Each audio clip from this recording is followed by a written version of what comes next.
Саламатсыздар. Биз ушул үйдөн квартира алган элек, качан бүтөт? Быйыл билбейм ama быйыл түшөм. Иштеп атасыздар да, Бир этажы канча убакытта бүтөт экен? Акча болсо bir жылда бүтөт. Акчасы жок болуп атабы? Жок, бар да эми акча кетсин. Быйыл аракет күчтүү болот. Биз ошо квартира алып койгон элек, көптөн бери күтүп атабыз да, бүтпөй атат.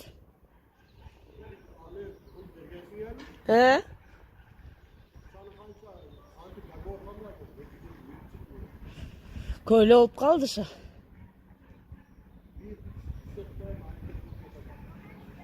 Канча адам иштеп атат биякта? 5-6. Апрелден эмне башталат? Апрелден эмне башталат? Аналит башталат да, 12 этаж болот. 12 этаж болобу, 16 болобу? 12.